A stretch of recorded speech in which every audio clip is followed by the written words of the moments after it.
Сәлем қыз-келіншектер, бүгін сіздермен бірге өте оңай дайындалатын әрі өте дәмді болып шығатын осындай әдемі тамақ дайындайтын боламыз. Менімен бірге дайындап көріңіздер, видеоның соңына дейін қараңыздар.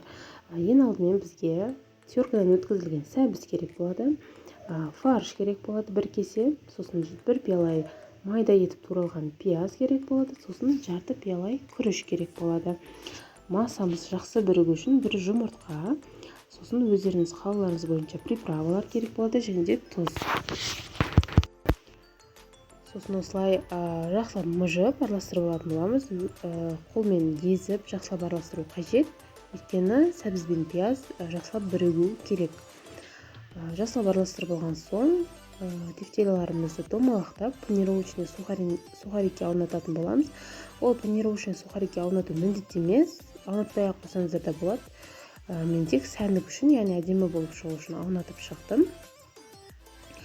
Сосын панировочный сухарикке аунатып болған соң тефтеляларымызды жеңіл ғана қуырып алатын боламыз.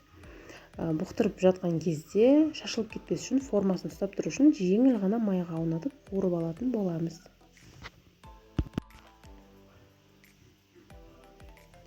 Сосын тефтеляларымызды пісіріп алу үшін, бұқтырып алу үшін кішігірім сорпа дайындап аламыз. Ол үшін бізге пиязымызға теркадан өткізілген сәбізіміз керек болады. Томат қосып өте жеңіл ғана қуырып алуымыз керек. Суымызды құйып, қайнап шыққан соң тефтеляларымызды салып, 15 минутқа крышкасын жауып, бұқтырып пісіріп дайындап алатын боламыз. Өте дәмді, өте керемет тамақ болып шығады. Дайындап көріңіздер, үйіңіздерге ұнайды деген сенімдемін. Менің каналыма тіркеліп, лайк басып, комментарий жазуды ұмытпаңыздар.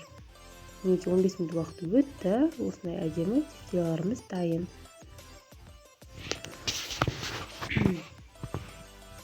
Мен гарнирге пюре жасадым, осылай пюремен бірге ұсынатын боламын.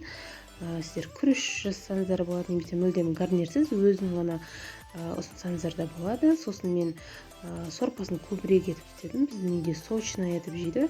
Егер қоюлау етіп жасаймын дейтін болсаңыздар, өз қалауларыңыз бойынша суын аздау қойсаңыздар болады сорпасына.